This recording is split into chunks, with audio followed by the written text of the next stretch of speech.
Hi friends, ನಮಸ್ಕಾರ. ನಾನು ನಿಮ್ಮ CKM Naveen. Welcome back my YouTube channel. ಇವತ್ತು ನಮ್ಮ ಗಾಡಿ KTM Duke 250 ಒಂದು ಬ್ರೇಕ್ ಪ್ಯಾಡ್ ನ ಯಾವ ತರ ಚೇಂಜ್ ಮಾಡಬಹುದು ಅಂತ ತೋರಿಸ್ತೀನಿ ಬನ್ನಿ. ಯಾಕೆ ಅಂತಂದ್ರೆ ಆ ಬ್ರೇಕ್ ಪ್ಯಾಡ್ ಒಂದಕ್ಕೋಸ್ಕರನೇ ನಾವು ಗ್ಯಾರೇಜಿಗೆ ತಗೊಂಡೋದ್ರೆ 200, 300, 400, 500 ಈ ತರ ಎಲ್ಲ ಚಾರ್ಜ್ ಮಾಡ್ತಾರೆ. ಅದೊಂದನ್ನೇ ನಾವು ಮನೆಯಲ್ಲಿ ಯಾವ ತರ ಈಸಿಯಾಗಿ ಚೇಂಜ್ ಮಾಡ್ಕೊಬಹುದು ಅನ್ನೋದನ್ನ ತೋರಿಸ್ತೀನಿ ಬನ್ನಿ.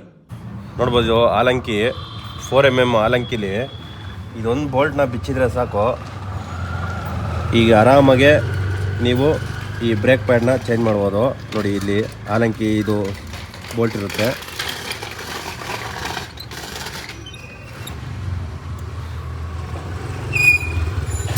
ಇಷ್ಟೇ, ಇದೊಂದು ರಿಮೂವ್ ಮಾಡಿ ಇಲ್ಲಿ ಒಂದಿರುತ್ತೆ, ಇದೊಂದು ರಿಮೂವ್ ಮಾಡಿದರೆ ನೋಡಿ ಪ್ಯಾಡು ಈಸಿಯಾಗಿ ಬಂದ್ಬಿಡುತ್ತೆ.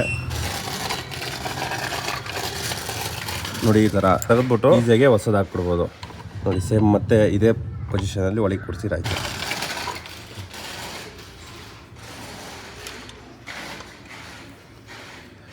ಇಷ್ಟೇ ನೋಡಿ, ಮತ್ತೆ ಇವೆರಡನ್ನು ಸೇಮ್ ಹಾಕ್ಬಿಟ್ಟು ಈ ಬೋಲ್ಟ್ನ ಅರ್ಧ ಹಾಕ್ಕೊಬೇಕು. ಅರ್ಧ ಹಾಕಿ ನೋಡಿ, ಇದೇನಿದೆ ಇದು ಈ ಬೋಲ್ಟ್ ಹತ್ರ ಬರ್ಬೇಕು ಒಳಗಡೆ. ಫಸ್ಟ್ ಇಲ್ಲಿ ಕೆಳಗಡೆ ಲಾಕ್ ಮಾಡಿ ನೋಡಿ, ಈ ಥರ ಪ್ರೆಸ್ ಮಾಡಿ ಇಟ್ಕೊಂಡು ಸೀದಾ ಬೋಲ್ಟ್ ಹಾಕಿ ನೋಡಿ, ಹತ್ರ ಮೀಟರ್ ಮುಗಿದೋಯ್ತು. ಮತ್ತು ಈ ಸೇಮ್ ಆಲಂಕಿಲಿ ಟೈಟ್ ಮಾಡಿಬಿಟ್ರೆ ಆಯಿತು. ನೋಡಿ, ಈಗ ಫುಲ್ ಟೈಟ್ ಮಾಡಿದ್ದೀನಿ. ಇವಾಗ ನೋಡಿ, ಒಂದು ಸಲ ಬ್ರೇಕ್ ಹಿಡಿದು ತೋರಿಸ್ತೀನಿ. ನೋಡಿ, ಒಂದೆರಡು ಸಲ ಈಗ ಪ್ರೆಸ್ ಮಾಡಬೇಕು ತೆಗೆದು ಹಾಕಿದರೆ.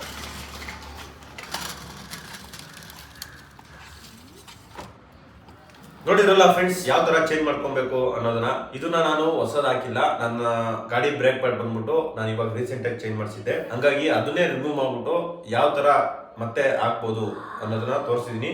ಸೇಮ್ ಹೊಸದನ್ನು ಸೇಮ್ ಆಸ್ ಇಟ್ ಈಸ್ ಸೇಮೇ ಇರುತ್ತೆ. ಹಳೇದನ್ನ ತೆಗೆದ್ಬಿಟ್ಟು ಸೇಮ್ ಅದೇ ತರ ಹಾಕ್ಬೋದು. ಸ್ವಲ್ಪ ಒಳಗಡೆ ಬಂದಿರುತ್ತೆ, ಅದನ್ನ ಪ್ರೆಸ್ ಮಾಡಿದ್ರೆ ಮತ್ತೆ ಒಳಗಡೆ ಹೋಗುತ್ತೆ. ಅದನ್ನ ಹಾಕ್ಬಿಟ್ಟು ನೀವು ಹೊಸ ಬ್ರೇಕ್ ಪ್ಯಾಡ್ ನ ಇನ್ಸ್ಟಾಲ್ ಮಾಡಬಹುದು. ಓಕೆ, ನೋಡಿದ್ರಲ್ಲ, ಇದಾಗಿತ್ತು ಈ ಬ್ರೇಕ್ ಪ್ಯಾಡ್ ಚೇಂಜ್ ಮಾಡೋ ವಿಡಿಯೋ. ಈ ವಿಡಿಯೋ ಇಷ್ಟ ಆದ್ರೆ ಲೈಕ್ ಮಾಡಿ, ಶೇರ್ ಮಾಡಿ, ಸಬ್ಸ್ಕ್ರೈಬ್ ಮಾಡಿ. Okay, bye friends. ಮತ್ತೊಂದು ವಿಡಿಯೋದಲ್ಲಿ ಮತ್ತೆ ಸಿಗೋಣ.